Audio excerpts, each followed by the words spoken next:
दी, मेरा भी एक क्वेश्चन है, प्लीज़ रिप्लाई ज़रूर करना। मेरी नंद हिस्सा लेने को बोलती है हमसे, अभी सारा कुछ सासू माँ नाम है और सासू माँ भी बोलती हैं मैं दूंगी। लेकिन मेरी जेठानी जी ने बताया कि अभी कुछ पहले नंद यह बोल रही थी कि हम 3 जेठानी और देवरानी अपने मायके चली जाएं, हम यहाँ रहने के लायक नहीं हैं। मैंने यह बात नंद से पूछ ली, वो मना कर रही थी कि मैंने नहीं कहा। तो जेठानी जी से भी पूछा, उन्होंने तब से जेठानी जी ने मुझसे बोलती नहीं हैं। मैं क्या करूं? यही सब मुझे सुना नहीं जाता, डेली का है कुछ ना कुछ। और तो और सासू माँ ने हम 3 बहुओं को अलग कर रखा है और वो भी अलग रहती हैं। छोटी नंद ने मेरी बेबी के होने पर आई थी और उन्होंने बहुत परेशान किया मुझे। सी सेक्शन डिलीवरी के बाद भी 15 दिन में खाना सारा काम को बोलने लगी। जब मायके से भाई आए तो लॉक लगा दिया घर का, जाने नहीं दिया, लास्ट में मुझे अलग कर दिया। आज बहुत रोना आता है, समझ नहीं आता कैसे अपने बेटी को रखूं, काम करूं, क्या ही करूं, कुछ समझ नहीं आता। हस्बैंड जी भी कुछ नहीं बोलते। इस तरीके के ढेरों प्रश्न आए हैं एपिसोड 40 में। और चलो इन्हें सुलझाने की कोशिश करने के लिए आओ बहन बातें करें।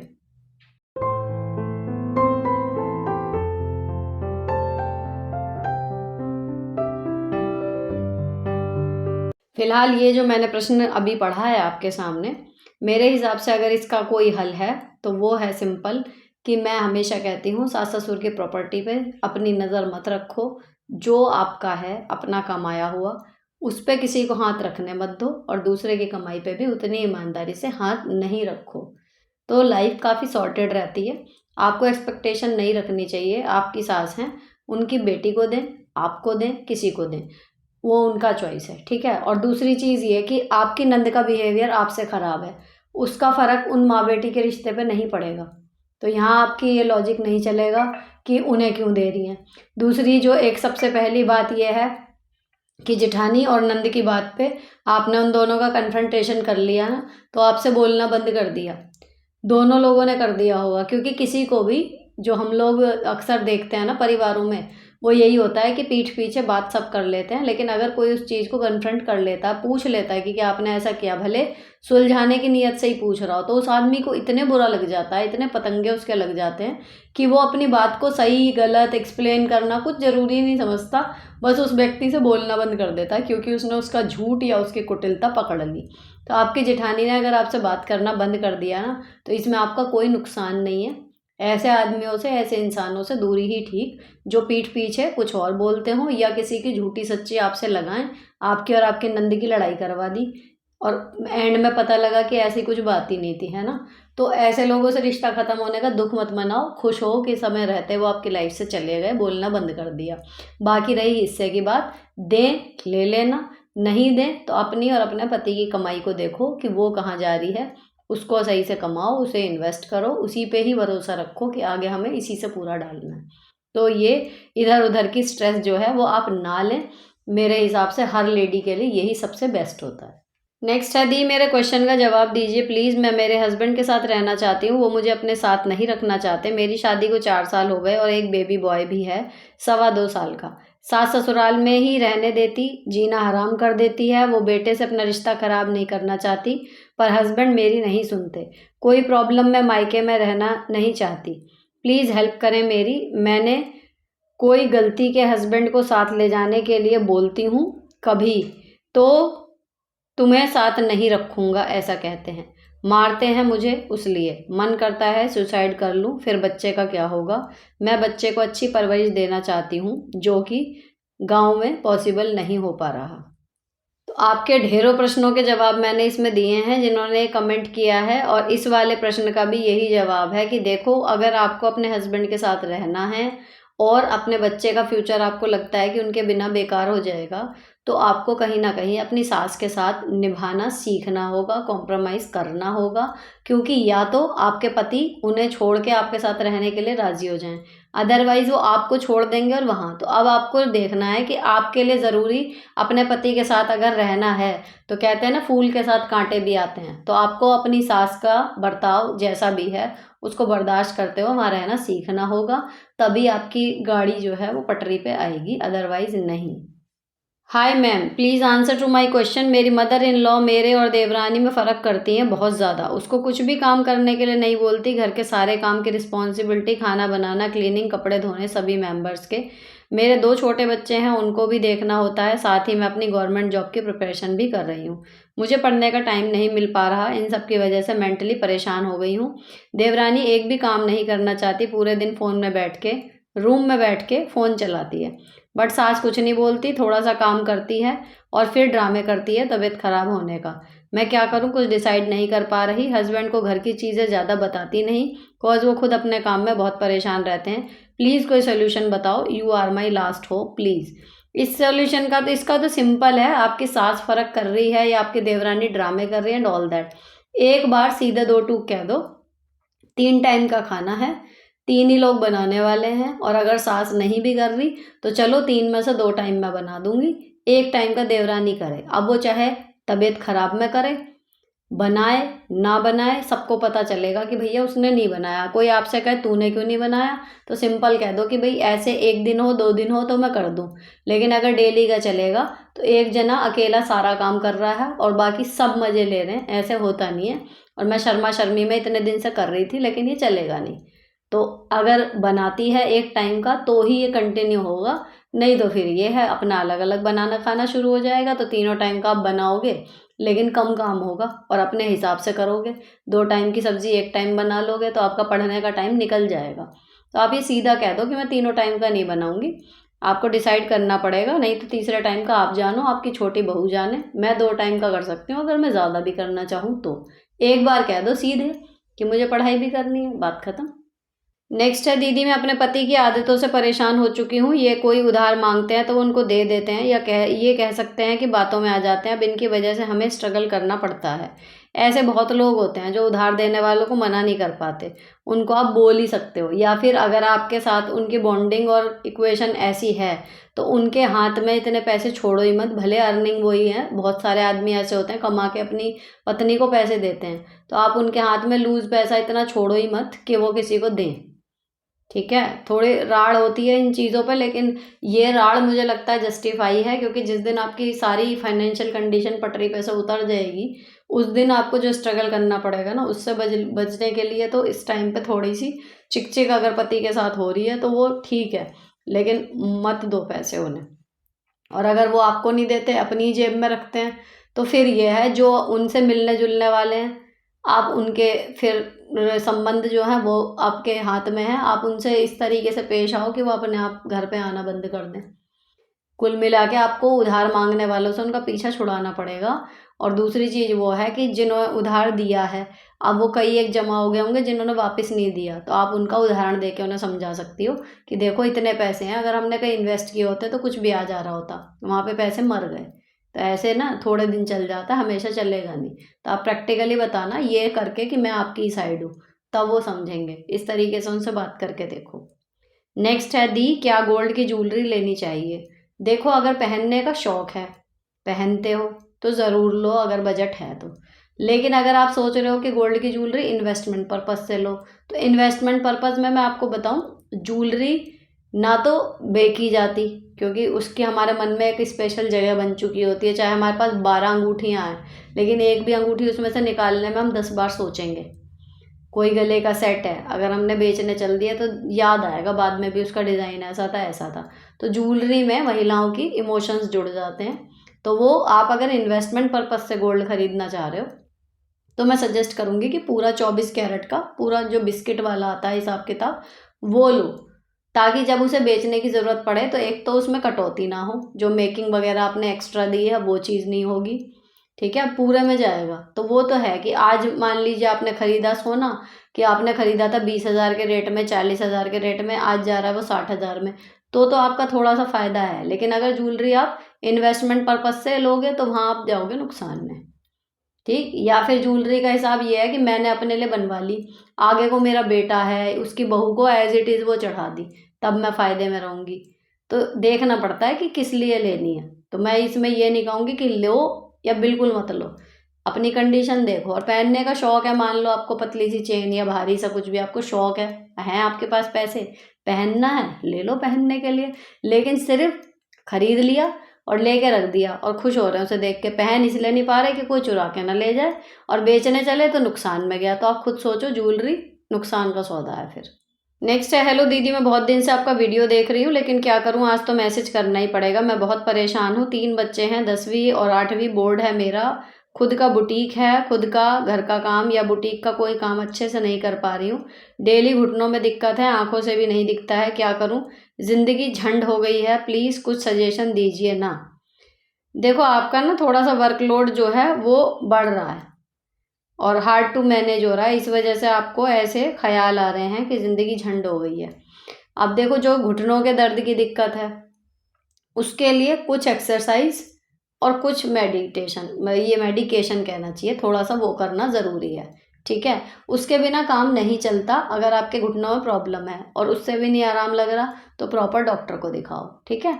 और दूसरी चीज़ क्या है, आपकी आँखों से नहीं दिख रहा, अपनी आंखें टेस्ट कराओ। जो चश्मा हो सकता है आप लगाते हो, उसका नंबर बढ़ गया हो, कुछ हो गया हो, सही नंबर का चश्मा लगाओगे, उससे आपको फ़र्क पड़ जाएगा।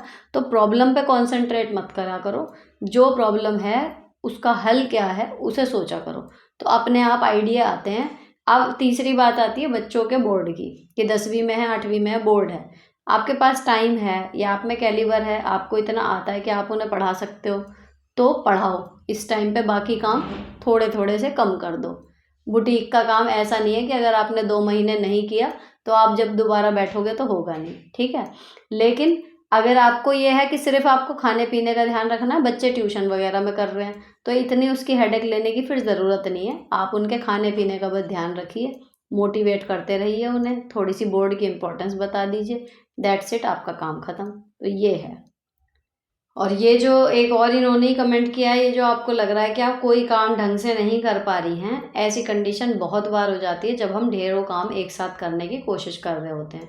उसमें हमें करना क्या होता है, शांत दिमाग से ये सोचो, आज के दिन में, फिर इस पहर में, फिर इस घंटे में सबसे इम्पोर्टेंट काम क्या है जो मुझे करना ही करना है। बाकी काम अगर छूट भी गए तो चल जाएगा, ये काम छूटा तो नहीं कर पाएंगे।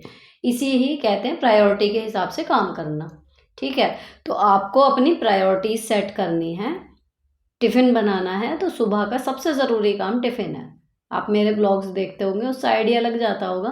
पहले मैं क्लीनिंग करके जब मैं बनाती थी खाना, है ना, उसके बाद। लेकिन अब क्या हो रहा है, क्योंकि मुझे एडिटिंग में लगातार रोज़ लेट हो रहा है, फिर मैं सुबह उठती हूँ तो उस टाइम पे इतना ही टाइम होता है कि मैं उठ के सीधे अगर कुकिंग करूँगी तो बच्चों का टिफ़िन टाइम पे रेडी होगा।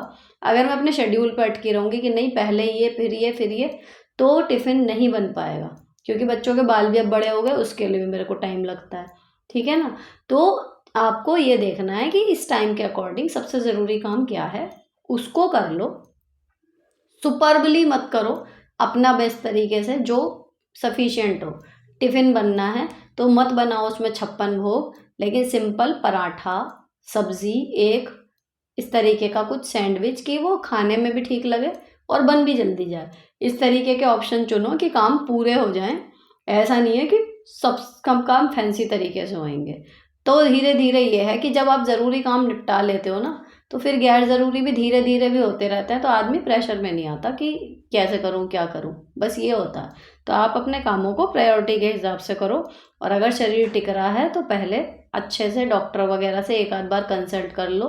थोड़ा अपनी डाइट वगैरह में अगर गड़बड़ कर रहे हो उस पर ध्यान दे लो, तो चीज़ें हो जाएंगी ठीक। मैस मच तो जाता है, उसको ठीक करने में टाइम लगता है, तो कोई एक सिरा पकड़ो और वहाँ से सबसे पहले यही है, प्रायोरिटी वाला जो है वो अपना फिक्स करो। जो ज़रूरी काम है उनको निपटाओ, बाकी के फिर धीरे धीरे होते रहेंगे। नेक्स्ट, सास हमारे साथ रहती है, बहुत कुछ करती है, मैं कोई कमी नहीं होती, लेकिन जेठ जेठानी पैसे देकर या भड़का के बातें बना के मेरे खिलाफ कर देते हैं, जबकि वो उन्हें रखने भी नहीं। और मैं डिप्रेशन में रह रही हूँ, ना हस्बैंड से बात करने का मन होता है ना किसी और से। ज़्यादा बातें बनानी भी नहीं आती, बस सोचती रहती हूँ बाहर जाऊँ तो प्रॉब्लम सास को, जबकि सारी सफाई अंदर बाहर गली में ही करती हूँ। और कहीं चली जाऊँ तो सास भूखी ही रहती है, लेकिन फिर भी मेरी कोशिशों का समझना तो दूर, बस उनके गुण गाती है। ये देखो हर दूसरे घर में है, और इसका रीज़न मुझे आज तक समझ में नहीं आया कि क्यों एक बेटा बहू चाहे कुछ भी ना करें वो फिर भी आंखों के तारे होते हैं। और एक बेटा बहू चाहे कितना भी कर ले, वो बेकार ही लगता, उनका करा हुआ दिखता ही नहीं। तो ये मेरे पास आज तक ये रीज़न मुझे भी समझ में नहीं आया कि ऐसा क्यों होता है। तो कहीं ना कहीं थोड़ा बहुत पता है मेरे को, ये बाहुबली पिक्चर देख के थोड़ा सा एक आइडिया हुआ। अगर किसी बहू ने सास ससुर की ईगो हर्ट कर दी, वो उनसे बेटर है, या अभी तक उनकी सत्ता जैसी चल रही थी, आके उसने आवाज़ उठा दी, कुछ इस तरीके का हुआ, भले उसने सही बात पे बोला लेकिन अभी तक किसी ने नहीं बोला था, उसने शुरू कर दिया, ऐसा कुछ मुझे लगता है कि होता है। तो फिर उसकी जितनी भी अच्छाइयाँ, उसकी जितनी भी ठीक बातें हैं, वो सब ब्लर हो जाती हैं। केवल सास ससुर को वो नज़र आता है कि भाई ये गलत है और इसको हमें नीचा दिखाना है। तो जो मुझे समझ में अब धीरे धीरे आ रहा है वो ये हो रहा है कि एक्चुअली बहू गलत नहीं है। अगर भेदभाव हो रहा है तो वो बेटा बहू गलत है या बुरे हैं, ऐसा नहीं है। बस ये है कि उनकी जो सत्ता चली आ रही थी सास ससुरों की, उनका कहना चाहिए तख्त जो था, सिंहासन, उसका कहीं ना कहीं कोई पाया हिल गया उस बहू के आने से। उन्हें लगा कि अरे ये तो हमसे ऊपर की चीज़ है, तो वहाँ से एक निगेटिव वो शुरू हो जाती है कि इसको नीचे करो, हर चीज़ में इसको नीचा दिखाओ। तो वो वाली प्रॉब्लम शायद होती है। तो इसमें एज अ बहू अगर मैं अपने उसमें सोचूं, तो हमें जब ये चीज़ समझ में आ गई ना कि एक्चुअली प्रॉब्लम क्या है, तो फिर हमें इसका स्ट्रेस लेने की ज़रूरत है नहीं। अगर वो जेठानी को, जेठ को ज़्यादा मान रही हैं, आपको कम मान रही हैं, तो मानने दो, ठीक है। अब ये वाली बात कि मैं कहीं चली जाऊं तो वो भूखी रहती हैं, लेट हर बी, रहने दो। वो आपकी बच्ची नहीं है कि आपको उसका ध्यान ही रखना है। जब वो आपके साथ इतना वो कर रही हैं कि आपका ध्यान, मतलब आपके कितना भी करने के बाद भी फिर भी गुण उन्हीं के गा रही हैं, तो जिनके गुण गा रही हैं, एक दिन खाना वो खिला दें ना खिला दें, इट्स ओके। जब आप घर पे हो पूछ लो, नहीं हो अपनी ज़िंदगी जीते रहो। अपना कहने का मतलब टैगलाइन अगर बताऊं, फ़र्ज़ अपना पूरा करते रहो, लेकिन उम्मीद उनसे मत रखो कि कल को वो जेठ जेठानी को छोड़ के आपके गुण गाएंगे। ऐसा कभी नहीं होगा। वो मरते मर जाएंगे, वो जिसके हैं उसी के रहेंगे, आपके नहीं हो सकते। तो इस चीज़ से आप जितनी जल्दी बाहर आ जाओगी ना, उनसे उम्मीदें जितनी जल्दी ख़त्म कर दोगी, उतनी जल्दी आपका जीवन सुखी हो जाएगा।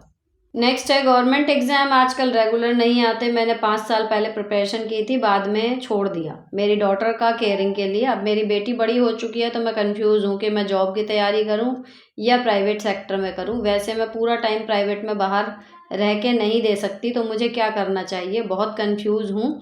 मैंने कंप्यूटर इंजीनियरिंग स्टडी की है। तो देखो, एक तो रेगुलर जॉब नहीं आती, दूसरे ब्रेक के बाद दोबारा तैयारी करने के लिए एक अलग स्ट्रगल करनी पड़ेगी आपको। तो प्राइवेट सेक्टर में आप पूरा टाइम दे नहीं सकती, तो कहीं पर जितना टाइम आप दे सकती हो उतने घंटे के हिसाब से अगर आपको जॉब मिल जाए, तो फिलहाल मैं तो आपको सलाह ये दूंगी कि प्राइवेट जॉब पकड़ लो। लेकिन अगर आपकी ब्रिलियंस है, आपको यकीन है कि आप एग्ज़ाम क्रैक कर लोगे, दोबारा 5-6 महीने में आपका दिमाग वहीं रिदम पे आ जाएगा, तब मैं आपको सलाह ये दूंगी। अगर आपका IQ उस लेवल का है, आपको समझ में आती होंगी कि मैं कितना कर सकती हूँ, है ना। तो अगर आपको लगता है कि आप कर सकते हो, तो फिर ये है कि पहले तो फॉर्म वगैरह देखो कि कौन सी जॉब निकल रही है, निकलने वाली है। थोड़ी तो पहले इस पे रिसर्च करो, और उसके बाद अगर कोई आपकी क्वालिफ़िकेशन के हिसाब से जॉब है, तो फिर प्रॉपर कोचिंग वगैरह लेके जब उसकी प्रिपरेशन करना, ताकि क्रैक हो जाए पहली बार में। क्योंकि देखो, घूम फिर के गवर्नमेंट सेक्टर की जॉब अच्छी तो है ही, है ना।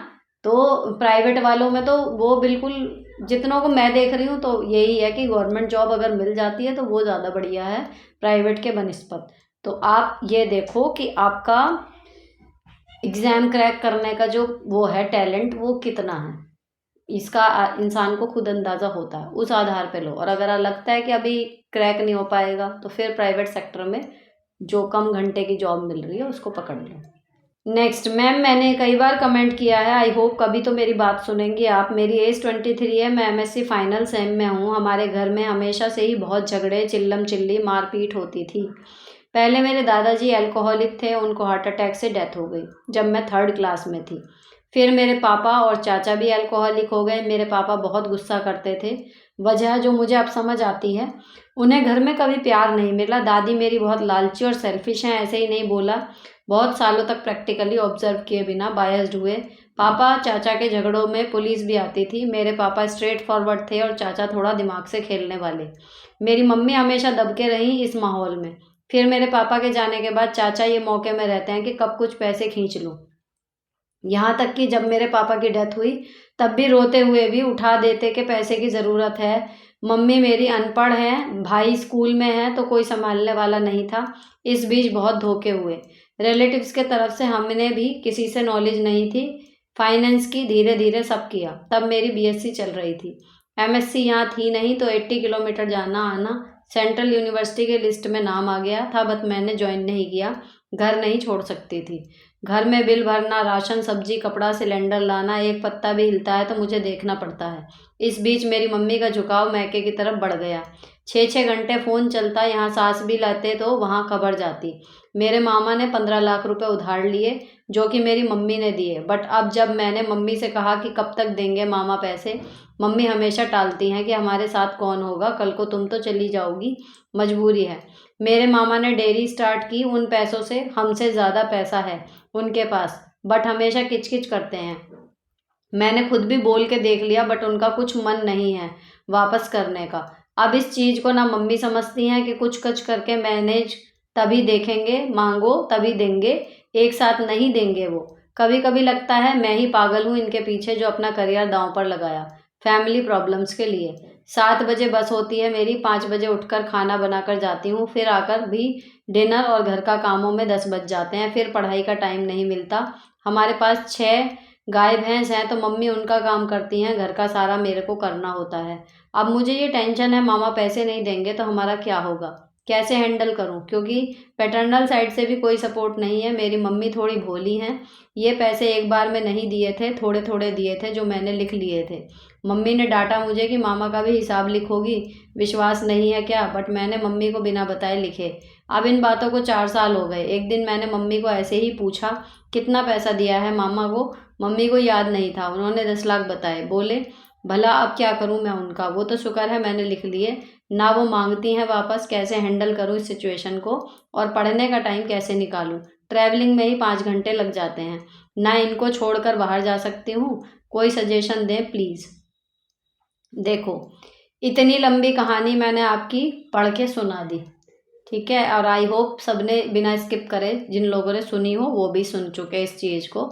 तो जो मुझे यहाँ पे समझ में आ रहा है, एक तो एक बात मुझे ये नहीं समझ में आई कि आपकी मम्मी इतनी भोली हैं, सब कुछ है, लेकिन देने के लिए 14-15 लाख रुपए, 10 लाख रुपए कहाँ से आ गए उनके पास, ठीक है ना। सारा काम करने के लिए आप हैं, सिलेंडर भी आ रहा है तो आप ला रही हैं, पत्ता भी हिल रहा है तो आप देख रही हैं, लेकिन पैसे मम्मी के हाथ में चल रहे हैं। तो ये चीज़ गलत है, इसीलिए ये हो रहा है। अब रही बात ये कि जब वो साफ कह रही है कि तुम तो चली जाओगी, हमारा कौन बचेगा, तो इस बात से एग्जैक्ट आपको ये मैसेज मिल जाना चाहिए कि आपकी मम्मी मेंटली प्रिपेयर्ड हैं कि आप उनके परिवार का हिस्सा नहीं हैं, आप शादी करके चली जाएंगी। तो इस चीज़ को आप भी एक्सेप्ट कर लो, क्योंकि जितना इन्वॉल्व आप हो रही हो अभी, कल को आपकी शादी होगी, आप अपने परिवार में अपनी जिम्मेदारियों में लुप्त हो जाओगे कि भाई वहाँ पे आप निभानी है आपको। लेकिन यहाँ के रायते वहाँ तक आपके दिमाग में जाएंगे, तो ना तो आप वहाँ एडजस्ट कर पाओगी, और यहाँ कुछ गड़बड़ भी हो रही होगी तो वहाँ चाह के भी यहाँ पे कुछ ठीक नहीं कर पाओगी, जब आप रहते रहते नहीं कर पा रही। तो आप अपनी आगे वाली जीवन जो है ना वो तबाह कर लोगी। जितनी आपने पढ़ाई का नुकसान कर लिया वो तो कर ही लिया, ठीक है। मरना किसी के ऊपर तब तक चाहिए जब तक उसे कदर हो कि हाँ ये इंसान हम पर मर रहा है, लेकिन आप तो मरे जा रहे हो। सामने वाले को फर्क ही नहीं पड़ रहा, वो मान के चल रहा उनके लिए। तो वो सामने वाला अगर हमारी माँ भी है ना, तो आपको पीछे हटना सीखना चाहिए कि यार ये इतना प्रैक्टिकली सोच रही है कि तू तो चली जाएगी मैं कर लूँगी, तो आपको भी फिर प्रैक्टिकली सोचना चाहिए कि मैं तो कल को चली जाऊँगी, मम्मी देख लेंगी अपने आप, ठीक है। अब आपको लग रहा है कि आपके पापा के बाद आपके चाचा ने फ़ायदा उठा लिया। चाचा ने जो फ़ायदा उठाया सो उठाया, मामा ही कौन सा पीछे रह गए, ठीक है ना। तो कोई रिश्तेदार अपना नहीं लग रहा। अब आपको चिंता हो रही है जिस माँ की, उन माँ को ही अपनी कोई चिंता नहीं है। और जब इतने पैसे हैं कि 10-12 लाख 15 लाख वो दे सकती हैं उधार करके, तो फिर आप ये भी निश्चिंत हो जाओ कि अगर वो 10-15 लाख नहीं भी आए तो खर्चा भी निकल ही जाएगा। सोच लेंगे डूब गया, कभी तो उनकी आँख खुलेंगी। और क्यों पॉजिटिव नहीं सोच रहे, क्या पता वो मामा का इतना कर रही हैं, कल को आपकी मम्मी पे कोई बुरा टाइम आए तो मामा सच में खड़े ही रहें। तो आपको ये चीज़ें भगवान पे छोड़ देनी चाहिए। हम कितनी भी कोशिश कर लें किसी के लिए करने की, लेकिन होता वही है जो उसकी किस्मत में लिखा है। तो आप किसी का भाग्य नहीं बदल सकते, ना माँ बाप बच्चों का बदल सकते, ना बच्चे माँ बाप का। तो मैं तो आपको साइड लाइन होने की सलाह दूंगी कि अपनी पढ़ाई पे फोकस करो, अपना करियर अगर बन सकता है दोबारा से शुरू करो, सेटल हो जाओ, इधर से ध्यान उतना रखो जितना ज़रूरी है बस। और फिर जब आपकी शादी की बारी आए तो झट से शादी कर लेना, अपने घर जाओ, अपनी गृहस्थी संभालो। नेक्स्ट, हेलो मैम, मैंने आपसे बहुत कुछ सीखा है, बहुत बहुत धन्यवाद। मेरा आपसे एक क्वेश्चन है, प्लीज़ रिप्लाई ज़रूर करना। मेरी शादी को 10 साल हो गए हैं, मेरी 2 बेटियां हैं। जब मैं फर्स्ट बेटी के टाइम प्रेग्नेंट थी तब फैमिली में बहुत लड़ाई होती थी, बात बात पर मुझसे एक्सपेक्टेशन की जाती थी कि मैं सारा काम करूं, जबकि मेरी प्रेगनेंसी में बहुत सारे कॉम्प्लिकेशन थे। फिर भी जैसे तैसे मैंने वो टाइम निकाला, और जब मैं डिलीवरी के बाद में अपनी मम्मी के साथ मायके जाने लगी तब भी बहुत लड़ाई की, लेकिन फिर मेरी मम्मी बात करके मुझे लेकर चली गई। सेकंड बेटी के टाइम जब मैं प्रेग्नेंट थी तो उस टाइम मैंने किसी को नहीं बुलाया, मेरी पूरे 9 महीने तक बहुत कॉम्प्लिकेशन रही, फिर भी मैंने अपने हिसाब से ही टाइम स्पेंड किया। हस्बैंड की तरफ से कोई प्रॉब्लम नहीं है। फिर डिलीवरी के 10 दिन बाद मेरी मम्मी मुझे अपने मायके ले गई और वही पहले की तरह 2-3 मंथ वाले मैं वहाँ रही। फिर वापस आ गई। दोनों बेटियां मेरी सिजेरियन हैं और दोनों बार सारा काम मेरी मम्मी ने किया। हॉस्पिटल में भी मेरी मम्मी रहती थी। अब मेरी देवरानी प्रेग्नेंट है। मैम प्लीज़ मुझे एक बात बताइए कि मुझे वहाँ जाकर काम संभालना चाहिए या मैं अपने काम पर ध्यान दूँ।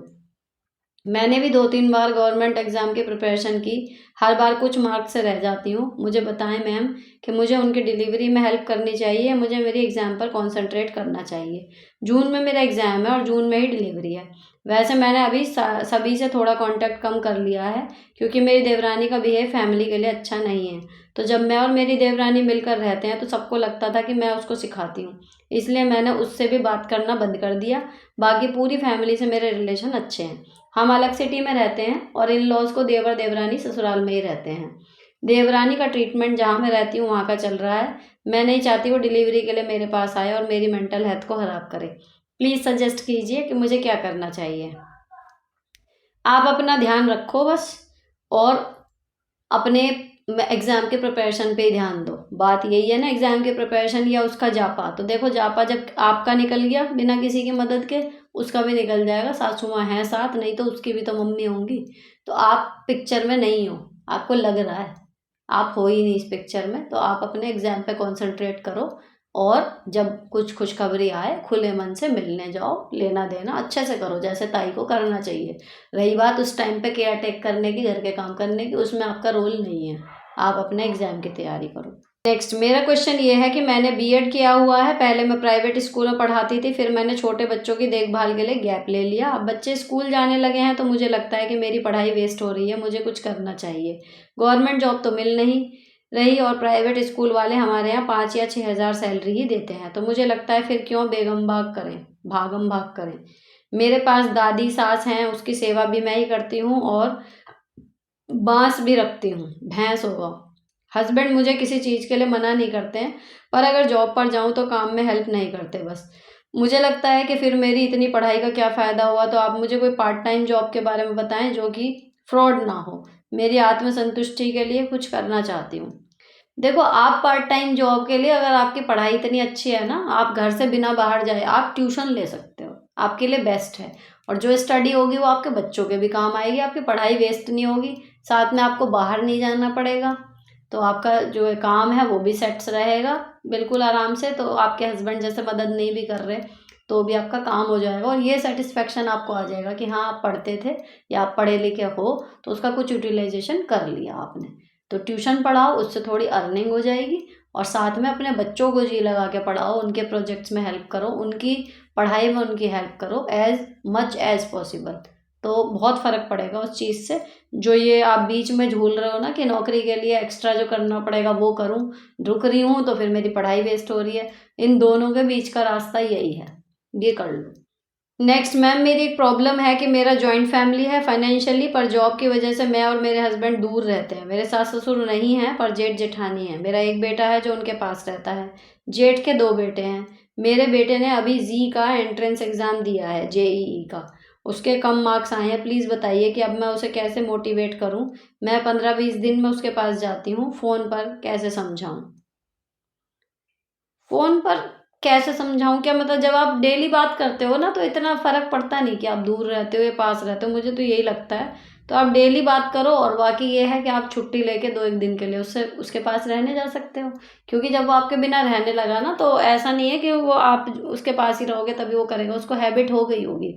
तो आप उससे फ़ोन पे डेली बात करो, पॉजिटिव उसको रखने की कोशिश। बाकी अगर आपको लग रहा है कि आपके उसके पास रहने से बात बनेगी, तो आप मेडिकल लीव ले सकते हो या अपनी छुट्टी जैसे भी मिलती हो, लेकर कुछ दिन उसके पास रह लो, और फिर वो दोबारा पंप अप हो जाएगा तैयारी करने के लिए, देन कर सकते हैं। ठीक है ना। Next, hello the, thanks for giving the practical solution for all of hours problem. मेरी प्रॉब्लम वर्क प्लेस से रिलेटेड है। एक टीचर हूँ मैं, और कभी भी कुछ स्पेशल डे होता है तो क्लोथ्स का थोड़ा स्टाइल से पहनकर या कोई ज्वेलरी के साथ अच्छे से रेडी होकर जाती हूँ मैं। बहुत टाइम से परेशान हूँ क्योंकि मैं जो भी पहन कर जाती हूँ, मेरे साथ की कुछ टीचर्स बिल्कुल उसी स्टाइल को कॉपी करके नेक्स्ट फंक्शन में मेरे सामने मेरे जैसी तैयार होकर खड़ी हो जाती हैं। मुझे अच्छा नहीं लगता, क्योंकि मेरा स्टाइल कॉपी करती हैं पर एक्सेप्ट नहीं करती। बस खुद के पास अकल नहीं है तो नकल करती हैं, और ये शो करती हैं कि उनकी बहुत ज़्यादा तारीफ़ हो रही है। उन्हीं टीचर्स ने कभी मेरी तारीफ़ नहीं करी, पर कॉपी पूरी तरीके से करती हैं मुझे। जब भी तैयार होकर जाती हूँ, ऊपर से नीचे तक घूरती रहती हैं और इतना ज़्यादा नोट करती हैं कि नेक्स्ट फंक्शन में एग्जैक्ट सेम ऐसे ही तैयार होकर आती हैं। उनकी वजह से मेरा तो अब तैयार होने का मन नहीं होता। प्लीज़ बताएं ऐसे लोगों से कैसे निपटें। आपकी भी स्टाइल को अगर कोई आपके सामने कॉपी करे तो क्या आपको बुरा नहीं लगता। आइडियाज़ आपके और क्रेडिट कॉपी करने वाले को मिले। जब मैंने ज्वाइन किया था स्कूल तो सभी नॉर्मल आती थी, अब तो बिल्कुल ड्रेसिंग चेंज कर ली, जस्ट कॉपीड माइन। और उल्टा बोलती हैं कि उन लोगों ने स्कूल का स्टैंडर्ड टीचर्स का ड्रेसिंग में मेंटेन किया हुआ है। वाओ, फाइनली एक मज़ेदार क्वेश्चन जिसका आंसर देने में भी मुझे मज़ा आएगा। इनके क्वेश्चन में एक बात आई कि क्या आपको बुरा नहीं लगता आपका स्टाइल कॉपी करता है। बहन मैं क्या बताऊँ, मुझे मज़ा ही इस चीज़ में आता है। जब तक मैं इरिटेट होती थी तब तक ये चीज़ नेगेटिव काम कर रही थी मेरे लिए। लेकिन जिस दिन मैंने इस पे एक वीडियो भी बनाई थी कि जो आपसे जलते हैं ना, एक्चुअली वो धरोहर हैं आपकी, आपके लिए कीमती हैं ऐसे लोग, क्योंकि वो आपके ट्रू फैन हैं। अब भले वो नहीं कह रहे, मान लीजिए मेरी बात हो रही है, भले कोई नहीं कह रहा कि अरे वाह सुनीता तुम तो बहुत अच्छी लग रही हो, लेकिन जैसी मैं लग रही हूँ अगले फंक्शन में या अगले जो भी ओकेजन पड़ता है, वो सेम मेरे जैसे कपड़े या मेरे जैसे स्टाइल बना के आते हैं। तो वो खुद चीख चीख के अपने एक्शंस के ज़रिए कह रहे हैं कि तुम पिछली बार बहुत अच्छी लग रही थी, इतनी अच्छी लगी कि हमने तुम्हारी नकल कर ली। ठीक है। तो जब से मैंने इसको एज अ गेम लेना शुरू किया है, ठीक, तो मैंने वो किया था कि how to handle copy cat, proper एक क्वेश्चन, और उस पे मैंने बहुत सोचा था, बहुत, क्योंकि एक टाइम ऐसा आया था कि जब मैं इन कॉपी कैट्स की, जैसे आपके यहाँ स्टाफ हैं ऐसे रिलेशन में भी होते हैं, स्टाफ के अलावा दोस्त भी होते हैं ऐसे जो आपको घूरते हैं, आपका पूरा ऊपर से नीचे तक आपको स्कैन कर लेंगे, कहेंगे नहीं आप अच्छे लग रहे हो, लेकिन आपकी नकल पूरी उतार देंगे अगली बार में। तो फिर यही जो आप कह रहे हो ना कि अकल आपकी, आइडिया आपका, क्रेडिट किसी और का, क्यों, इसको पॉजिटिव सोचो। अकल आपकी, आपने फर्स्ट टाइम आपने वो चीज़ की थी ना, सेकंड टाइम उन्होंने कॉपी की थी, तो ओरिजिनल की कीमत कॉपी से हमेशा ज़्यादा होती है, सीधी सी बात है।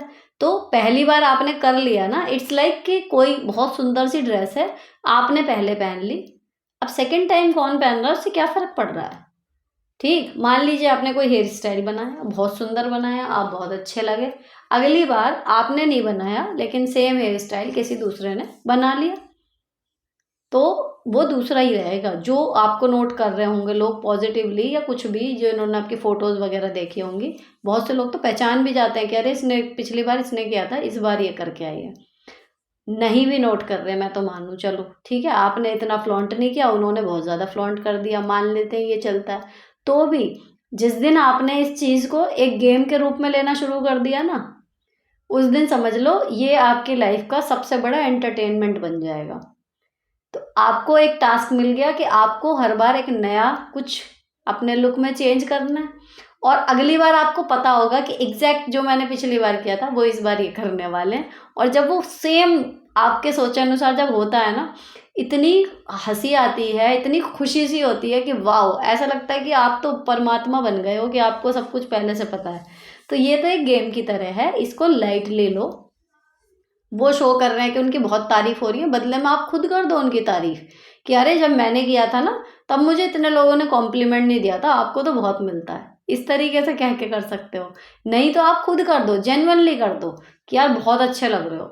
बस उनकी जो वो है ना, कहना चाहिए एक निगेटिविटी, उसको आपकी पॉजिटिविटी खत्म कर देगी। इसको एज अ गेम लो, मज़े लो, खुश हो, उनके प्रति एक सद्भावना रखो कि उनमें विचारों में दिमाग नहीं है कि वो कुछ अलग से सोच सकें, तो वो आपके आइडिया ले रहे हैं। इसी को तो इन्फ्लुएंस करना कहते हैं। हम भी तो कहीं ना कहीं से इंस्पिरेशन लेके ही कुछ सीख रहे हैं ना, यूट्यूब से या शॉर्ट से, या किसी की फ़ोटो देखी, या कोई हमारे सामने आया जो बहुत अच्छा लग रहा है, हमें उसकी कोई चीज़ अच्छी लगी। गलत वो लगता है कि जिसकी जो चीज़ अच्छी लगी उसको दिल खोल के कहते नहीं है कि हाँ भाई तुम्हारा ये बहुत अच्छा लग रहा है, हम भी ट्राई करेंगे, बताओ कैसे किया है। तो शायद वो बंदा खुद बता दे कि हाँ ऐसे किया है मैंने, है ना। लेकिन होता वो बुरा वही लगता है, मैं समझ रही हूँ, क्योंकि कई साल तक मैं स्टक थी इसी पोजीशन में कि बुरा लगता है यार, मैं इतनी मेहनत कर कर आके ये कर रही हूँ, ये वाला लुक क्रिएट कर रहा है, ये कुछ कर रहा है, या ऐसे कपड़े मैंने बनवाए हैं, सिलवाए हैं, अगले ने तुरंत कॉपी कर लिया, झटके में 2 दिन में उसका वही चीज़ हो गया, तो लगता है। तो आपको बुरा तब लगेगा, मान लीजिए आपने कोई चीज़ नहीं की, अगली बार आपने फिर वही चीज़ की और सेम आपके सामने मिरर इमेज खड़ी है, तो वो बुरा बुरा लगेगा, फिर आप दोनों एक से लगोगे। उससे बचने का तरीका यही है कि जब भी कभी कोई हो, जैसे ये स्पेशल ओकेजन वाली बात है, उस टाइम पे बढ़िया सा तैयार होके जाओ और हर बार कुछ अलग करो। या फिर कुछ आप में ऐसी, फिजिक में भी कई बातें ऐसी होती हैं कि दूसरा कितना भी चाह ले आपकी बराबरी उस चीज़ में नहीं कर सकता। तो अपनी ऐसी चीज़ों को फ्लॉन्ट करो जिनकी कॉपी ना हो सके, और दूसरा जो चीज़ कॉपी हो सकती है उसको एक बार करके दोबारा रिपीट नहीं करना है, अपना कुछ नया क्रिएट करते रहो। तो आपको एक कहना चाहिए गेम सा मिला रहेगा, आप बिजी रहोगे उसमें, और दूसरे को इंस्पिरेशन मिलती रहेगी, उसका भी स्टाइल क्वेश्चन थोड़ा सा ठीक सा हो जाएगा। तो विन विन सिचुएशन है इसमें। नेक्स्ट, हेलो मैम, मेरी हेल्प कीजिए। पिछले 2023 में मेरी शादी हुई। मेरी एक बेटी है जो अभी सिर्फ 10 मंथ की है। मेरे 2 भाई हैं, पापा पैरालाइज हो गए, मम्मी उनका देखभाल, टॉयलेट, पेशाब सब करती हैं। इस वजह से कभी कभी खाना नहीं खाती, उस दिन ड्रिंक कर लेती हैं। ये सब करके फ्रस्ट्रेटेड हो चुकी हैं। अब भैया को भी गाली गलौज करना शुरू कर दी है। इस चक्कर में छोटा भाई घर से भाग गया। अभी सिर्फ 21 साल का है। पता चलता है अभी मुंबई में है। हम सबका नंबर भी ब्लॉक कर दिया। वहाँ जाके लड़की के चक्कर में फंस गया। लड़की के साथ लिव इन में रहता है। कभी कभी इंस्टा स्टेटस में देखते हैं, इंस्टा पे भी हाइड कर दिया, केवल स्टेटस दिखता है। एक भाई देख रहा है माँ पापा को, मम्मी पापा बहुत रोते हैं। मैं क्या करूँ प्लीज़ मैम, मुझे कुछ सलाह दीजिए। आप इसमें कुछ नहीं कर सकती, फैक्ट तो यही है। अगर आपके हस्बैंड बहुत सपोर्टिव हैं और वो भी आपके परिवार को अपना परिवार मानते हैं, तो फिर भी आप थोड़ा बहुत टाइम और एनर्जी अपने मैके में दे सकती हो, वरना शादी के बाद आप अपना घर संभालोगे या इस बिगड़ी हुई परिस्थितियों को संभालोगे। ठीक है। और इसमें आप क्या ही कर लोगे, ये चारों अडल्ट हैं। पापा आपके पैरालाइज हो गए, बाकी 3 बिल्कुल ठीक हैं। तो वो जो कर रहे हैं वो सोच समझ के कर रहे हैं, उनको पता है वो एग्जैक्टली क्या कर रहे हैं। आपके कहने समझाने से कोई फर्क नहीं पड़ेगा। इतने छोटे नहीं हैं आपकी मम्मी ना आपके भाई भैया जो दोनों हैं कि क्या क्यों कैसे कर रहे हैं और पता ही नहीं चल रहा। तो अगर कोई जानते बूझते जब गड्ढे में गिरता है ना, तो उसे कोई निकाल नहीं सकता, उसका मन है गिरने का, इसलिए वो गिर रहा है। तो आप बस ईश्वर से प्रार्थना करो कि सही हो जाए स्थिति। कर आप कुछ नहीं सकते, आप कोशिश करोगे परेशानी बढ़ाओगे अपनी भी, और रिश्ते और ख़राब हो जाएंगे। इससे बढ़िया है जब मिलो अच्छे से मिलो। जो भाई वहाँ चला गया चला गया। अगर वो मिले, कभी बात करने का कोई मौका मिले, नॉर्मल बात करो, तब उसको बोल दो कि भाई घर कब आएगा। जो यहाँ है और मम्मी है, नॉर्मल अपनी बातचीत रखो। आपकी शादी हो गई है, अब आप अपनी गृहस्थी पे ध्यान दो, क्योंकि नहीं भी दोगी ना तो भी दोनों तरफ घर खराब ही होंगे। होना कुछ नहीं है इस परिस्थिति में। नेक्स्ट, मुझे भी आपसे कुछ कहना है कि आप तो मेरी पूरी फैमिली में फेवरेट हो गई हैं। क्या मेरी मम्मी, क्या हस्बैंड, क्या मेरा बेटा, सबकी नज़र में बेस्ट हो गई हो। जब मुझे कोई प्रॉब्लम फ़ील होती है फिज़िकल या मेंटल, जस्ट आपकी कोई वीडियो चला लेती हूँ, प्रॉब्लम सॉल्व हो जाती है। मेरी मेन प्रॉब्लम ये है कि अर्ली मॉर्निंग उठना लड़ाई जैसा हो जाता है। प्लीज़ आप अपने प्रैक्टिकल टिप्स दे दो मुझे जल्दी, कि मैं बेड से निकल पाऊँ। देखो, लड़ाई तो है ही, लेकिन उसको जीतना है हमें। और जीतने के लिए हमें धक्के कौन देता है? हमारी रिस्पॉन्सिबिलिटी। बाकी रिस्पॉन्सिबिलिटी पूरी है फिर भी आँख नहीं खुल रही। जल्दी उठने के देखो 3 ही नियम हैं। पहला, अपना जो आपका शेड्यूल है कि आपकी बायोलॉजिकल क्लॉक के अनुसार आपको कितने घंटे चाहिए, वो आपको पहचानने पड़ेंगे। मेरा 6.5 घंटे में काम चल रहा है, हो सकता है आपका ना चले। अगर आपका 7 घंटे या 7.5 घंटे का है स्लीपिंग शेड्यूल कि उसके बिना आपकी बॉडी काम नहीं करती, तो आपको उसी हिसाब से सोना पड़ेगा। जितने बजे आपको सुबह उठना है उससे एग्जैक्ट 7 घंटे पहले आप सो चुके हों। ये नहीं कि लेट तो गए उतने बजे, उसके बाद 1 घंटा फ़ोन चल रहा है। पहली चीज़। दूसरी, सोने से पहले फ़ोन को बंद करके, अपनी आँखों से दूर करके दूर रख दिया करो। अलार्म भी लगा है ना, तो अपने सिर या हाथ के पास से दूर रखो। ना रहेगा पास, ना आप चलाओगे। दूसरी चीज़, अलार्म दूर बजेगा, उसे बजाने के लिए उठोगे, आप उठ जाओगे। तीसरी चीज़, अगर सर्दी की दिक्कत है उठने में, तो अपने गर्म कपड़े, शॉल, मोजे वगैरह सब सिरहाने रख के सो, ताकि उसे पहनो और निकल जाओ। अगर गर्मी में भी उठा नहीं जाता, तो सिंपल सी बात यही है कि भैया या तो आप समय से सो नहीं रहे, आपका शरीर और नींद मांग रहा है, या फिर जो आपके ऊपर जिम्मेदारी है जो आपको उठ के करनी है, आपका उसमें इंटरेस्ट खत्म हो गया। क्योंकि जब हमारे सिर पे जिम्मेदारी होती है ना, 2 घंटे की नींद में भी आँख खुल जाती है उसके बाद। बात सारी ये है। तो सुबह उठ के हमें क्या करना है, वो जितना इम्पोर्टेंट होगा ना, आपकी आँख अपने आप खुलेंगी, उतनी जल्दी आप फटाफट बिस्तर छोड़ोगे। नेक्स्ट, हेलो दी, कैसे हो? आपसे एक सवाल पूछा था कि सेविंग करने के लिए खर्चा रोज़ का लिखना चाहती हूँ पर नहीं लिख पाती। आपने कहा व्हाट्सएप पर शॉपिंग लिखो, जब याद आए खर्चा लिख लो, बट ऐसे नहीं हो पाता। कुछ सामान हस्बैंड लाते हैं बट मोस्टली मैं ही लाती हूँ। कई सामान बल्क में आता है, उसका प्राइस नहीं लिखा जाता अलग से। कई बार सामान लेने जाते वक्त कुछ सामान याद आ जाता है, कभी सब्जी वाला नीचे आ गया, कुछ वहाँ से ले लिया, कुछ मंडी जाके बाहर बच्चों को लेके घर ना चाहते हुए भी बच्चे चाहें 50 रुपए की शॉपिंग हो ही जाती है। कभी कोई अचानक बीमार हो गया, उसका खर्चा मोस्टली पेट नेट्स कैश ही करते हैं। मेरे हस्बैंड ऑनलाइन पे मना करते हैं कि जितना अवॉइड हो सके करो। मैंने ये छोटे छोटे खर्चा भी लिखना चाहती हूँ क्योंकि अपनी ज़मीन खरीद, हम मकान बनवाना चाहते हैं, पैसे जोड़ना चाहती हूँ पर नहीं हो पाता। कोई नहीं, आदत इस एज में कैसे डालूँ? I am 40+ age. देखो, अगर शुरू में नहीं लिख रहा ना आपका खर्चा, आप दिन के एंड में लिखना शुरू करो, वो हो जाएगा आराम से। जब रात में बैठो अपने टास्क लिखने या अगले दिन की प्लानिंग करने, या नहीं भी बैठते तो इस काम के लिए बैठना शुरू करो। एक डायरी सी मेंटेन कर लो कि सुबह से रात तक आज हमारा क्या क्या आया। रोको मत अभी उसे, सिंपली लिख लो कि आज हमारा क्या क्या आया, कितने का आया, आज का टोटल ये। आपको एक अंदाज़ा हो जाएगा कि ये वाला लिविंग स्टाइल मेंटेन करने में, मिसलेनियस में डाल दो इसे, कि आप ये नहीं गिन रहे कि 5 रुपए की है, 10 रुपए की है, 50 रुपए की चीज़। इसको एक विविध खर्चे में डाल दो कि इसमें इतने हज़ार रुपए हमारे जाते हैं। तो जब आप बजट बनाओ, इसको आप उसी में रखो, विविध खर्चों में, और इस हिसाब से आपके जो भी 5 से 10 हज़ार रुपए एक्स्ट्रा जा रहे हैं उसको आप जोड़ लो। फिर अपना बजट बनाओगे तो ये है कि आपका मोटा मोटा खर्चा एक तरफ और ये वाला छोटा छोटा छोटा छोटा ये इसमें हो जाएगा। तो इस तरीके से करके देखो आप डेली का। 1 महीने ना, अभी आज से ही शुरू करो अगर 21 तारीख से, तो आप 21 तारीख से अगले 21 तक ये देखो सिंपली बिना रोके जो आपका नॉर्मल लाइफस्टाइल है आप उसमें कितना खर्च कर रहे हो। फिर आपको बैलेंस बनाने में और बजट बनाने में, दोनों में ही एक आइडिया मिल जाएगा कि इतने हज़ार हम खर्च कर रहे हैं। और दूसरी चीज़, पूरे महीने का जब होगा ना तो आपको ये आइडिया लगेगा कि कहाँ पर हम वेस्ट कर रहे हैं, तो हो जाएगा। अब कोई भी चीज़ हो, देखो एकदम तो आदत बनती नहीं, थोड़ी थोड़ी करके रोज़ कोशिश करोगे। पहले 1 हफ्ते का ही टारगेट रखो कि मैं कम से कम 7 दिन ये करूँगी। अब उस डायरी को अपने बिस्तर के आसपास रख लो ताकि सोने से पहले एक बार वो हिसाब आप लगा लो। कोई ऑब्जेक्शन करे तो आराम से बता दो कि जस्ट एक आइडिया लेना चाह रही हूँ, इसलिए कर रही हूँ। तो मकान वकान लेने के लिए, पैसे जोड़ने के लिए यार स्ट्रगल तो है ही। देखो, मिडिल क्लास एकदम नहीं बना पाता, तो वो करना पड़ेगा आपको, धीरे धीरे पड़ेगी, कोई इसका शॉर्टकट नहीं है। नेक्स्ट है, प्लीज़ मैम रिप्लाई करिएगा, मेरी अभी अभी सगाई हुई है, मैं आपके तीनों चैनल देखती हूँ और लिव लाइफ इजी चैनल को फॉलो करते कई साल हो गए, मैं बहुत कुछ सीखने को मिला है आपसे। अब मेरा सवाल यह है कि मेरी सगाई हुई है, अब मैं चाहती हूँ कि शादी के बाद मैं अपने हस्बैंड और घर वालों के साथ अपना बॉन्ड बहुत स्ट्रॉन्ग रखना चाहती हूँ। तो कुछ टिप्स बताइए कि मैं क्या करना चाहिए शादी के बाद, जिससे अपने परिवार के गुड बुक्स में रहूँ।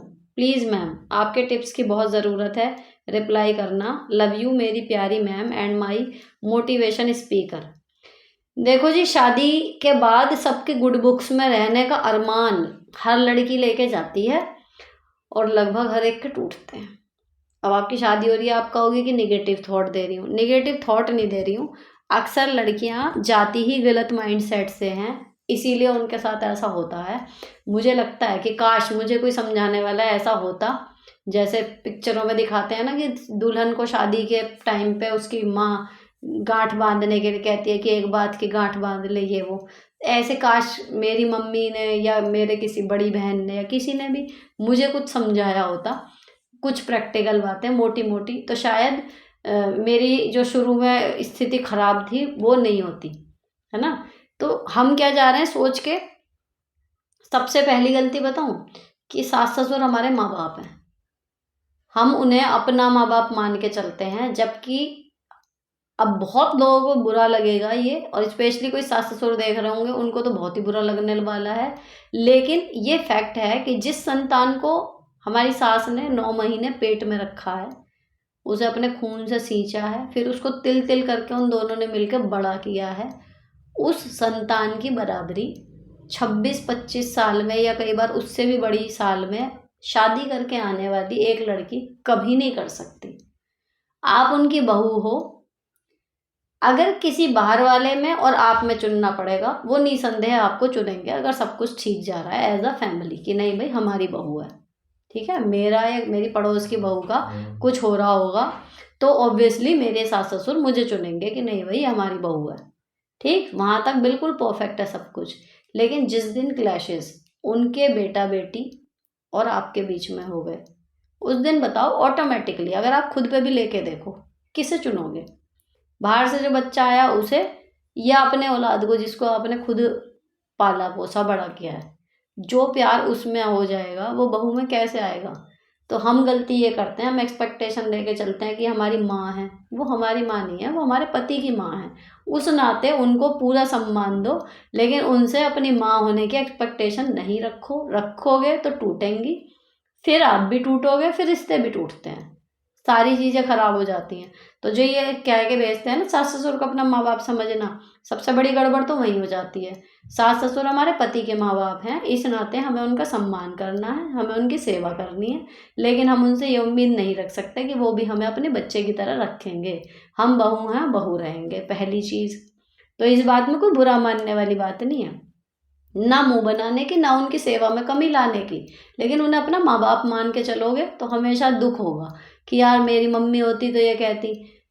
समझ रहे हो? आपकी आड़ी टेढ़ी रोटी भी बनी होगी ना, आपकी माँ देख के खुश हो जाएगी कि अरे मेरी बेटी ने, चाहे आप 28 साल की हो रही हो, जब आप पहली बार रोटी बनाओगे या कुछ करोगे, अरे ये कितनी अच्छी रोटी बनाई, ये आज ट्राई किया है, और आप बिल्कुल परफेक्ट कुकिंग कर रहे होंगे, सब कुछ कर रहे होंगे, इतनी सी कमी रह गई, आपकी सास के हाथ का स्वाद आपके खाने में नहीं आया, आपकी वहाँ पे बैंड बजा दी जाएगी कि यार बहू ने खाना सही नहीं बनाया। वो बात नहीं है, मम्मी वाला स्वाद नहीं है। सब होती है ना ये चीज़ें, तो वो क्यों हो रही हैं? वो इसीलिए हो रही हैं कि हम उनकी बहू हैं, बेटी नहीं है। तो इसमें ना उनकी गलती है, as a human being it is normal, as a human being हमारे लिए भी नॉर्मल है। लेकिन हमें क्या कहते हैं कि उनको अपना माँ बाप मानो, अपना माँ बाप मानो। हम मानने लग जाते हैं जोश में कि भैया ये तो मेरे माँ बाप हैं, मेरी माँ जैसी हैं, मेरी माँ ही हैं, जैसी भी नहीं। तो जब वो माँ जैसी वहाँ से आती नहीं ना वाइब्स वापस, फिर छन्ने से टूट जाती है बहू। बात ये हो जाती है।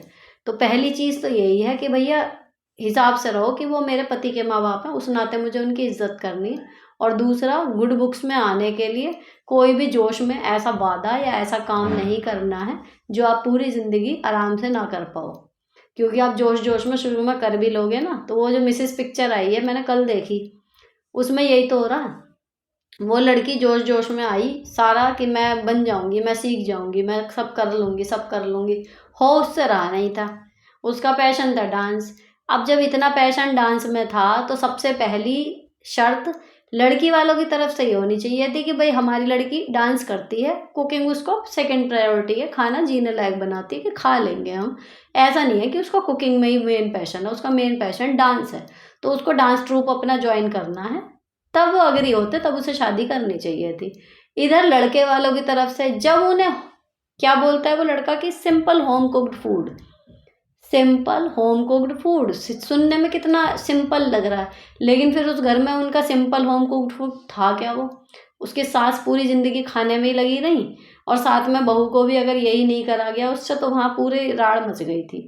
ठीक है ना? तो उनके लड़के वालों को क्या चाहिए था कि जब उन्हें खाना ही, उन्हें जीना ही खाने के लिए है कि ऐसे ऐसे इस तरीके से ये वो, तो भाई उन्हें पहली प्रायोरिटी अपनी बहू में यही देखनी चाहिए थी कि क्या बेटा आपका पैशन खाना बनाना है, फिर वो पढ़ी लिखी हो या नहीं हो, उनको फिर कुकिंग स्किल वाली ही लड़की लानी चाहिए थी। तो हमारे यहाँ ज़्यादातर यही होता है, स्टार्टिंग में ही गलतियाँ कर देते हैं और बाद में फिर कहते हैं कि अरे ये क्या हो गया। तो अपनी हमें प्रायोरिटी क्लियर रखनी चाहिए ना, लड़की को भी लड़के को भी, कि भैया मेरे को बहू ऐसी चाहिए जो खाना बढ़िया बनाए, जैसा मैं कहूँ इस तरीके का, मेरी माँ जैसा बनाती है। अगर वो लड़की हिम्मत कर रही है कि भाई हाँ मैं बना सकती हूँ तो करो शादी, वरना मत करो। अगर तुम्हारे लिए खाना ही सब कुछ है। और दूसरी चीज़ उसकी भी थी कि अगर तुम्हारे लिए डांस ही सब कुछ है, तुम हाउसवाइफ बन के इतना डिप्रेशन में जा सकते हो, तो फिर तुम्हें ऐसे ही लड़के शादी करनी चाहिए थी जो पहले तय कर ले कि हाँ मैं तुम्हें डांस ट्रूप में ज्वाइन करने दूंगा, या तुम डांस करना, घर तो सेकंड प्रायोरिटी है, हो जाएगा। बात ये होती है। तो अब जो आपकी मंशा है ना कि मैं सबके गुड बुक्स में रहूं, तो किसी के गुड बुक्स में रहने के लिए अपने व्यक्तित्व से कॉम्प्रोमाइज़ नहीं करना है। अपने आप सबकी गुड बुक्स में आ जाओगे। Just be original what you are. उसके बाद जो आपको पसंद करते हैं वो ओरिजिनल लोग होंगे आपकी फैमिली के, आपकी लाइफ के, और जो आपको पसंद नहीं करते वो आपकी लाइफ में रहना फिर डिज़र्व भी नहीं करते। It is as simple as that. तो मैं हमेशा, चाहे स्टाफ की बात हो, चाहे रिश्तों की बात हो, चाहे ससुराल की बात हो, चाहे मैके की बात हो, क्लियर रहो दिमाग में। एग्जैक्टली जो तुम हो वो रहो, वैसा बिहेव करो। जिसे पसंद करना होगा वो वैसे भी करेगा, जिसे नहीं पसंद करना उसके लिए आप प्रिटेंड कर भी लोगे तो कितने दिन करोगे ये सोचो। तो जैसी हो वैसी ही जाओ, जो हो वैसी ही रहो। अपनी तरफ से किसी को बुरा मत कहना, लेकिन कोई बुरा कह रहा है, गलत कह रहा है, तो सिर्फ इसलिए आप उसकी बात मान लो क्योंकि आप बहू और अच्छी बहू बनना चाह रहे हो, तो नहीं, जो गलत है सो गलत है, सिंपल रहना। तो अपना फर्ज निभाओ, लेकिन अपना गला मत दबाना कि पिस जाओ किसी को इम्प्रेस करने के लिए। अपने नॉर्मल टोन में जितना कर सकते हो, जो कर सकते हो बेस्ट दो, अपना 100% दो, खूब मेहनत करो। लेकिन उसके बाद ये उम्मीद मत रखो कि सब खुश हो जाएंगे। तो हो जाते हैं, इट्स गुड, लेकिन नहीं भी हो पाते तो अपने आप से खुश रहना कि हाँ मैंने अपना बेस्ट किया, दैट्स इट। तो लाइफ सॉर्टेड रहेगी। और धीरे धीरे, ऐसा नहीं है, जब आप शुरू से क्लियर रहते हो ना तो रिश्तेदार भी, ससुराल वाले भी सब समझ जाते हैं कि हाँ इसका ये पैटर्न है। अब आप शुरू में अच्छी बहू बनने के चक्कर में सब कुछ करते चले जाओ, बाद में फिर आपसे मेंटेन नहीं हो रहा, फिर आप बदतमीजियाँ करने लगो, बात खराब होगी होगी। शुरू से एक से रहो, नॉर्मल जैसे रहते हैं। नेक्स्ट, हेलो दी, मैं भी टीचर हूँ, मेरे हस्बैंड भी, मेरी 2.5 साल की बेटी है, मैं ससुराल में पोस्टेड हूँ और हस्बैंड यहाँ से 150 किलोमीटर दूर दूसरे डिस्ट्रिक्ट में रहते हैं। हमारी शादी को 4 साल हो गए। पहले 2 साल तक तो सब ठीक रहा, लेकिन अब कुछ ठीक नहीं। नंदों की शादी तक हमने अपनी पूरी सैलरी ससुर जी को दी, जिससे हस्बैंड ने ही दिलवाया और उन्होंने भी दी, लेकिन शादी के अगले दिन ही हस्बैंड सास ससुर से कुछ पैसों को लेकर लड़ाई हो गई। जब ये ससुर जी से इन्होंने बोलना बंद कर दिया। ससुर जी ने बोल दिया तुमने किया ही क्या है, मेरी शादी में जो पैसा मिला उनसे उन्होंने ज़मीन खरीद ली और जो कुछ मैंने कमाया उससे भी ज़मीन खरीद ली। लड़की को गाड़ी मेरे से ही दिलवाई और हस्बैंड ने भी काफ़ी पैसा दिया पापा को। लेकिन उस दिन के बाद वे अपने पेरेंट्स से गुस्से में रहने लगे, इतनी टेंशन लेने लगे कि बहुत सी बीमारियों ने घेर लिया। शुगर, बीपी, हाइपरटेंशन, छोटी छोटी बात पर गुस्सा होने लगे हैं। गुस्से में काफ़ी दिन तक घर नहीं आते। जब घर नहीं आते तो मुझे बहुत बुरा लगता है, ज़िंदगी अकेली सी हो गई है। बहुत ज़िद्दी हो गए हैं। पहले तो बोलते थे कि मेरे पास आ जाया कर, लेकिन अब कभी बोलो भी तो बहुत गुस्सा हो जाते हैं कि यहाँ आएगी तो मैं यहाँ से भाग जाऊँगा। घर भी आते हैं, ठीक से बात नहीं करते। उन्हें सेक्सुअल डिसीज़ भी है, उन्हें सेक्स करने का भी मन नहीं करता। बहुत समझाने पर भी उन्हें कुछ समझ नहीं आता। बोलते हैं ज़्यादा परेशानी है, मुझे छोड़कर चली जाओ, तुम तो नौकरी वाली हो, आराम से जी लोगी। मैंने लोन लेकर ससुराल के पड़ोस में एक प्लॉट लिया है कि घर आने से इनका मन खराब रहता है, शायद अलग मकान में रहने से कुछ चेंज आए। तो उसे भी बनवाने को तैयार नहीं, बोलते हैं मैं इसे नहीं बनवाऊंगा, अपना लेकर ही बनवाऊंगा, क्योंकि जो प्लॉट लिया है वो मैंने ही लोन लेकर लिया है और मेरे ही नाम है। वो बोलते हैं मैं अपना ही बनवाऊंगा खुद लेकर, पता नहीं तुम कब छोड़कर चली जाओ। अपने यहाँ भी मुझे आने नहीं देते, मैं क्या करूँ? प्लीज़ कोई सही सलाह दें, मैं क्या करूँ? देखो, मुझे ऐसा लग रहा है इनकी बातों से, आपकी पूरी बात सुन के, कि आपके हस्बैंड को कहीं न कहीं लग रहा है कि उनके पेरेंट्स ने तो उनके साथ जो किया सो किया, लेकिन आप भी अपने उनके पेरेंट्स के साथ हो। तो वो इस टाइम पे खुद को, आप कह रहे हो आपको अकेला लग रहा है, वो एक्चुअली उनको अकेलापन फ़ील हो रहा है, ठीक? और कहीं न कहीं वो हिल गए हैं फाइनेंशियली। उनको उम्मीद नहीं थी, उनके माँ-बाप ने उनके साथ एक तरीके से जो बैक स्टैबिंग की है वो हुआ है। अब मुझे ये नहीं समझ में आता, जब औरत पे ऐसा टाइम पड़ता है ना, तो औरत टूट के खुद को वापस जोड़ लेती है, लेकिन मर्द संभल नहीं पाते। अगर एक झटका लाइफ में लग गया ना, वो ऐसे बिखरते हैं कि पूरी ज़िंदगी लग जाती है उनको, वो समेट ही नहीं पाते खुद को। ऐसे बहुत सारे केस मैंने इस तरीके के देखे हैं। तो आपको, मतलब मैं क्या समझाऊँ इसमें, मतलब उनको किसी तरीके से उनका कॉन्फिडेंस वापस आए, तब बात बने।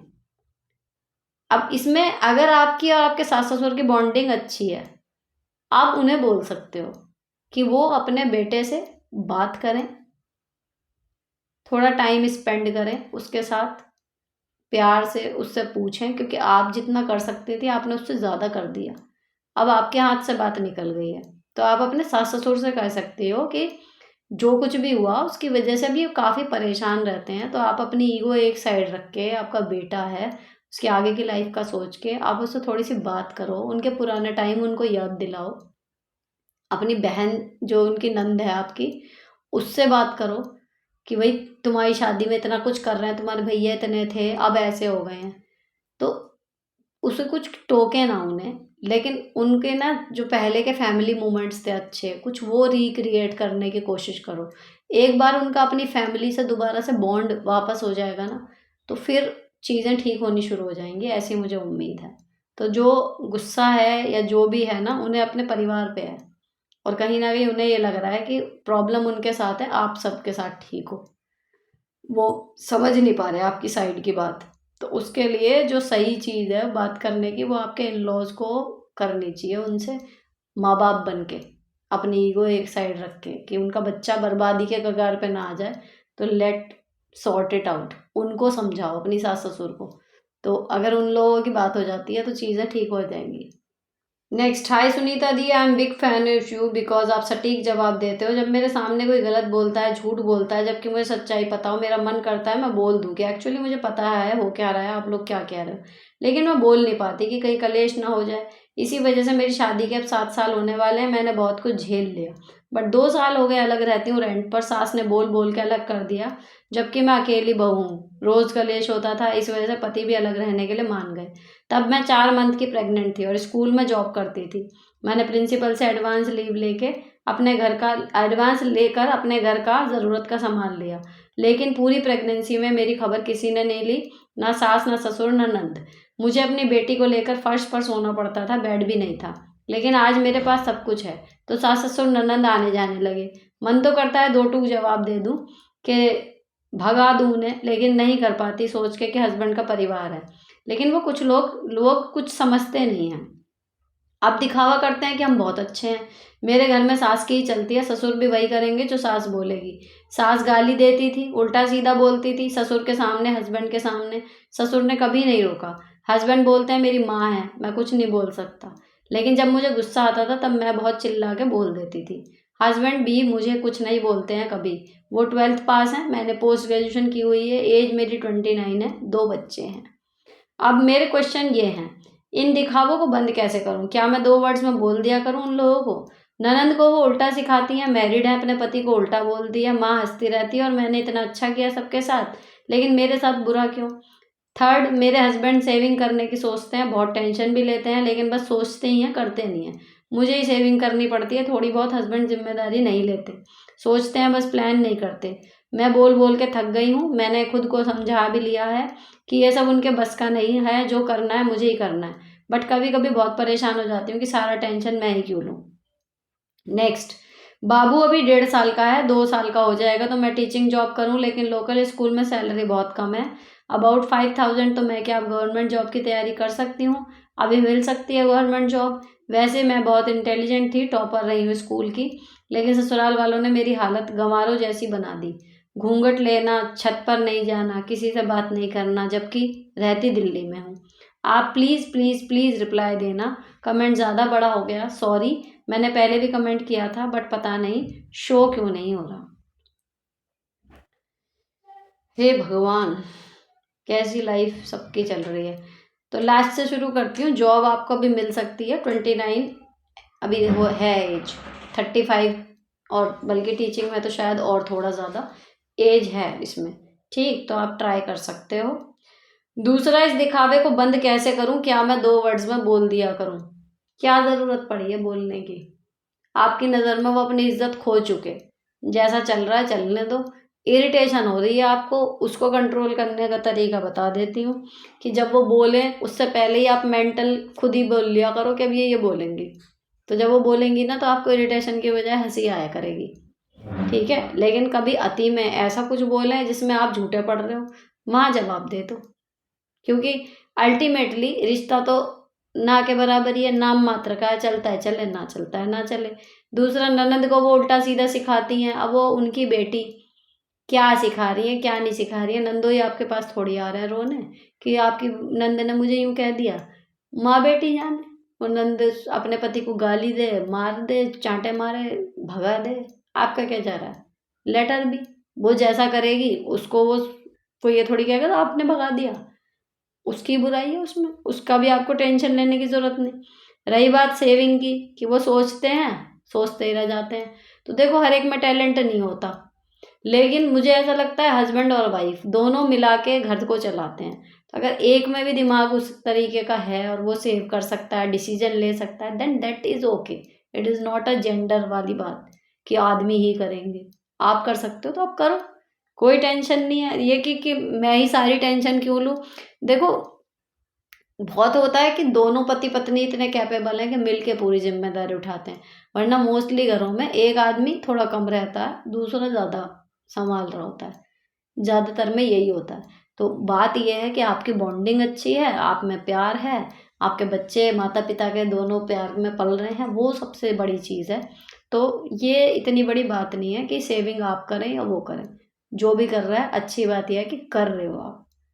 वरना आप यहाँ क्वेश्चन सुन रहे हो ना कैसे कैसे आ रहे हैं कि ना पति खुद कर रहा है और ना बहू के हाथ में कुछ रख रहे हैं। तो बहुत बड़ी स्थिति है आपकी, उससे बिल्कुल ठीक है। तो ये था आपके बड़े से क्वेश्चन का सटीक आंसर। नेक्स्ट,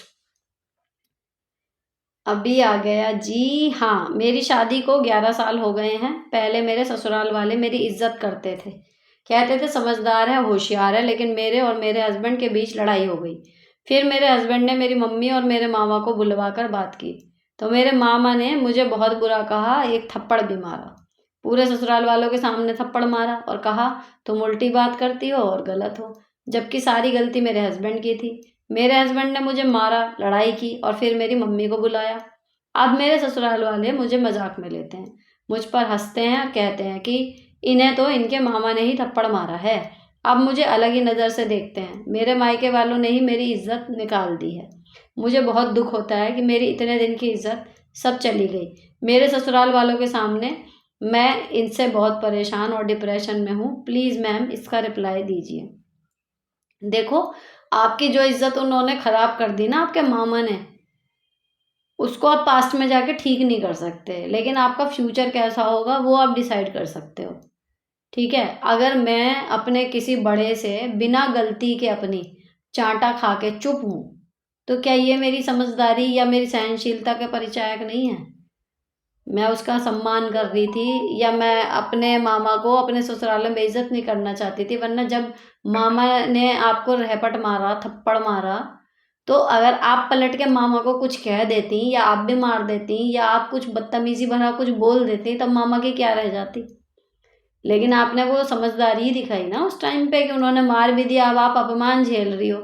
लेकिन क्या आपने उसके बाद अपने मामा को बात करके फ़ोन पे सुनाया कि क्या करके गए हो तुम? तो ये भी तो आपकी समझदारी है, आप अपने रिश्तों को सँभाल रही हो। तो ये अगर आपको कोई सामने से कहता है इस तरीके से, तो आप ये जवाब दे सकती हो कि जवाब देने को तो मैं उस टाइम भी दे सकती थी, गलती तब भी मेरी नहीं थी। लेकिन यही मेरी समझदारी है कि मैंने सोचा कि मेरे ससुराल में मेरे मामा की बेइज़्ज़ती ना हो, लेकिन इतनी समझ अब उनमें नहीं थी कि मेरी बेटी के ससुराल में मेरी बेटी की बेइज़्ज़ती ना हो। तो इसमें मैं क्या कर सकती हूँ? मैं तो अपनी जगह अब भी सही हूँ, पहले भी सही थी। और दूसरी बात कि अगर वो ये कह रहे हैं कि पहले आपको होशियार समझते थे, किस बात में होशियार समझते थे? आपसे कोई डिसीज़न लेने में वो राय लेते थे, अब नहीं लेते, ऐसा कुछ हो रहा है? कई बार ना चीज़ें हमारे दिमाग में चल रही होती हैं, मैं आपको बताऊँ। क्योंकि आपको ऐसा फ़ील हो रहा है कि उन सबके सामने आपके मामा ने मारा।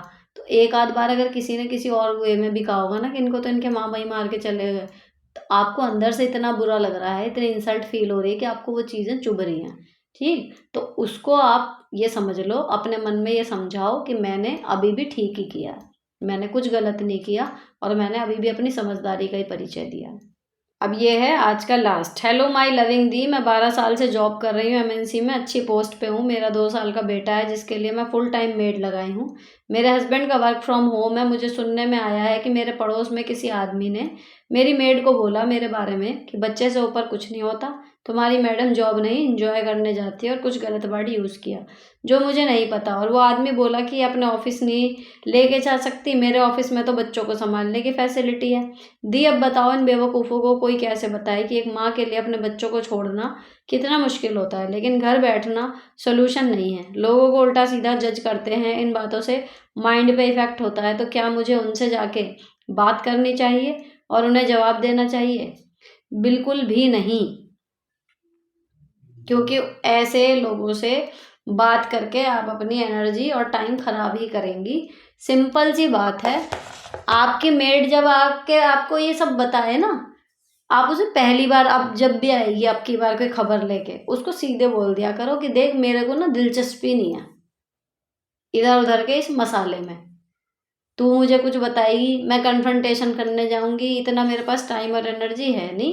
और मैं कन्फ्रंटेशन करने ना जाऊँ तो मेरे बारे में जब कुछ बुरा पता लगेगा, मेरा होता रहेगा फिर थोड़ी देर तक दिमाग खराब। उसको ये मत बताना कि 2 दिन तक हो रहा है या यहाँ कमेंट तक आपने किया, यानी कि आपके दिमाग में वो बात इतने दिन चली।